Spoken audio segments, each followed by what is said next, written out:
Well, this is not, this is a party affair, Yeah. The APC, so definitely won't talk about security of lives and property. If he left some other delegates there, it behoves the party to protect them, and more so it's been held in Bayelsa State.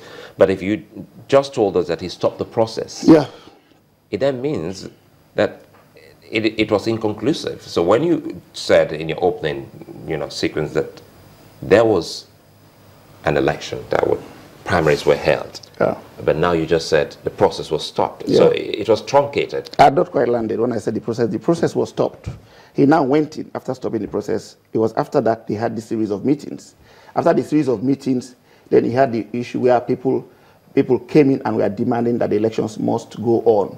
At that point, he had to reverse himself. He now came out, went to the accreditation point, spoke to the accreditation officials, and they started doing the accreditation. A few minutes after that, I noticed he walked to his car, got into his car, and we asked, where is the comrade governor going to? And they said he was hungry, because it was about 5 o'clock that day, that he was going to have a meal and that he will come back. He had instructed that the process should go on with the other, because, I mean, mind you, there are 7 of them. If you exclude it, we had 6 of them with the secretary of the party, that the process should continue until he comes back. But he left the venue and never came back. And that's why we say we smell a rat. Hold on. You say you were an observer. Party observer. These are a comment from another observer, another party observer, who says, in that meeting, Adams, these are his words, says, told the aspirants that the process will not continue and the primaries will be conducted the next day. While most of the aspirants agreed, Silva insisted on the primaries going on because most of the delegates were his people.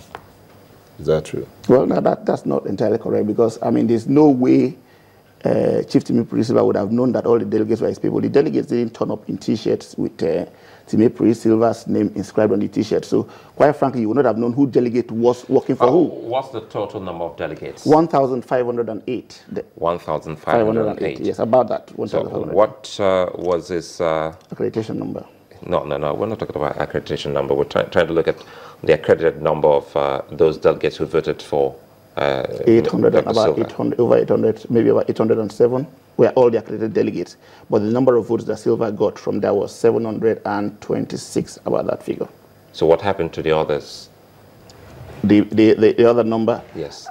Like I've explained to you, delegates came for the initial election on Friday. Elections didn't hold on Saturday. They were moved to Tuesday. They were quite frustrated. Now, on the morning of the election, they had clearly been told that they should turn up at the arena by 7 a.m. in the morning. They had come there and had waited all day, and nothing was happening. So some of them, I mean, any delegate election, you don't expect everybody to turn up, just like in any national election. I mean, some delegates were not there, and some had gone. Now, people who are saying that the process was a process that was teleguided by Chief Timmy Silva. Some delegates allege. Yes, some delegates allege. That they were prevented from getting to the venue of the primaries. Well, I was there, physically present. I don't think that happened. That's what I'm saying. Now, if a delegate is saying that he was prevented from getting there, how do you now identify which delegate? That's why I made the point that people weren't wearing T-shirts to show that I am in support of ABC. People came in their casual clothes. So there is no way you would have known that a particular group of delegates were in support of one aspirant or the other. So that could not have arisen. Now, when I got there was clearly a line starting with the alphabet B, brass. People were in a long queue and trying to get in through the first gate. They did that, got in through the first gate where the point of accreditation started, because the initial gates were security gates where you had to line up, they call your name and all that, and you go in and you actually start the actual accreditation. This local government, Southern Ijaw and Yanagwa local government, were they allowed to go for accreditation and vote? Well, the way it happened, Brass was the first one that went in. Were they allowed? Oh, they were.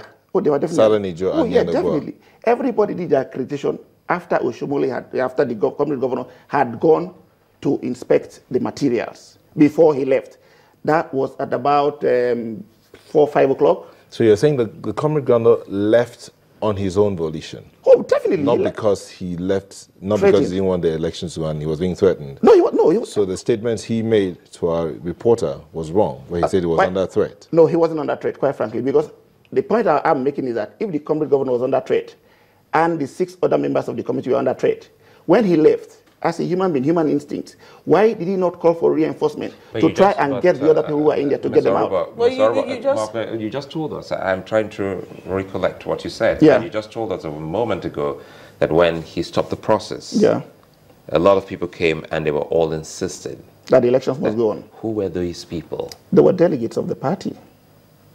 They were delegates of the party who are insisted. Now, the reason why... Sorry, how do you know they're delegates? You said they don't have T-shirts. So how do you know they have tags. They had... once the accreditation is done, you'll be given a tag that you're a delegate for the election. So that was how we were able to identify who were delegates. But what we couldn't identify was who was working for who or who was supporting who. There was no such identification. But, you know, clearly, if at some point the governor said that JTF people came to rescue him, you must have noticed that there were soldiers, you know, who came around to rescue the governor or to lead him out or to escort him out at some point when he was said to be going to go and eat. Did you notice that? Well, I did. And less like I've said, I was about 5 meters away from him. Yes. You know, there was no violence. There were no threats. He walked out with some of the aspirants to the point where the accreditation was being done, spoke to some of the accreditation officers, and said, look, I'm hungry. I want to go and eat.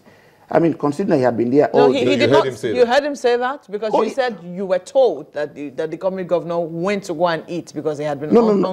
I was 5 minutes. So you heard him say that? 5 meters away from where. So you heard him say that? Oh, yes. It's interesting, too, that all you heard when one of the aspirants who you said when he was coming in, he came with policemen, and all you heard at the end of the day was that if you're not careful, I'll stop this process. And then, you know, the governor also tried to stop the process. It's interesting that all you picked from that conversation in that altercation was that this process might be stopped. I mean, the threat that was made by that aspirant.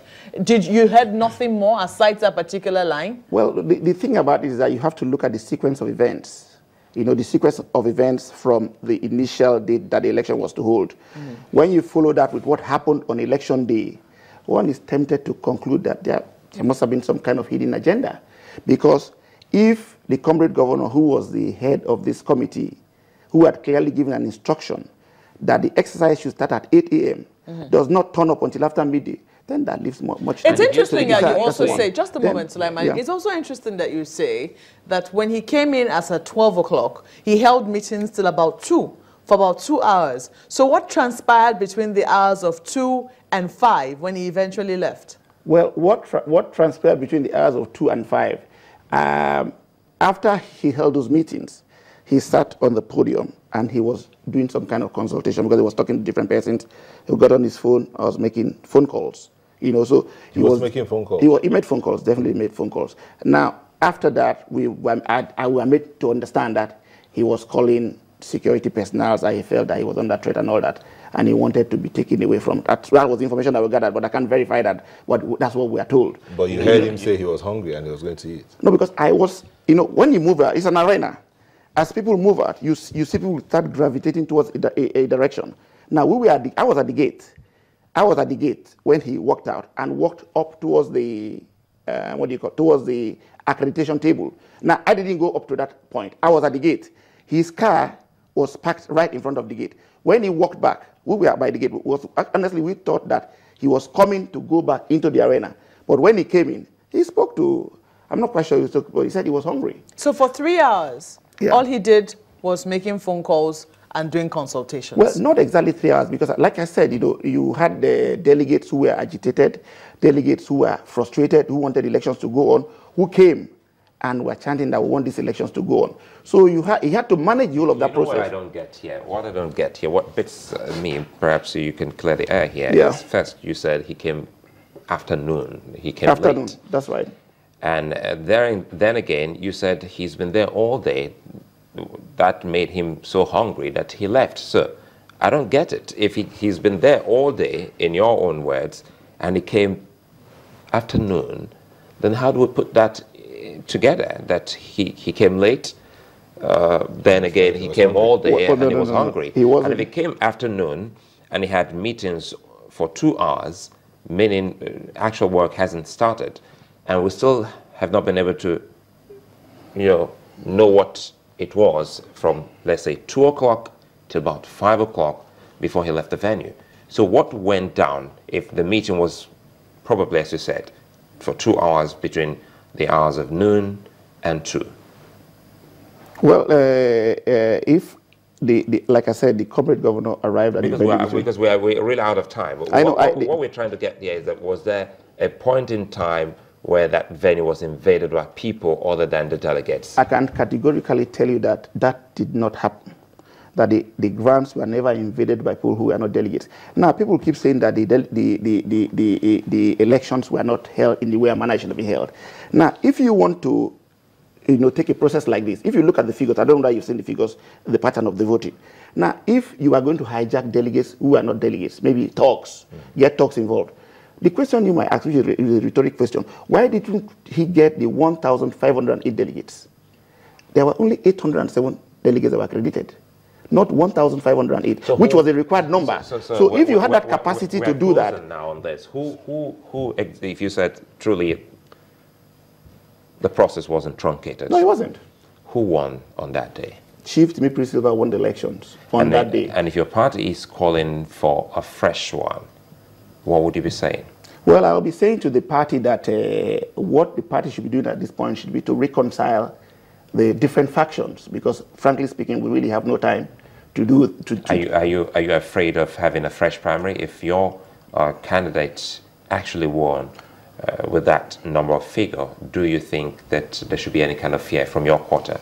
No, we're not afraid of having any fresh primaries. The point is that if the elections are held 20 times, Chief Timothy Silva will win 20 times, because when the party started, there were frankly, people were not involved, and you had, in fact, in some of the interviews that you had yesterday, I had some of the people who were on the other side say that he had the delegates.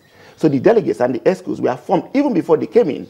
So how can you not know those who are your delegates? What interest do you think? I'm afraid, sorry, Mark, but really we're out of time. I'm afraid that's all we'll take. We do hope that after the outcome of your meeting, the National Working Committee meeting today, we should be able to know the way forward for this Bayelsa primaries. Edi Orubo, APC chieftain and former member of the NDDC, thank you for coming and Thank you very much.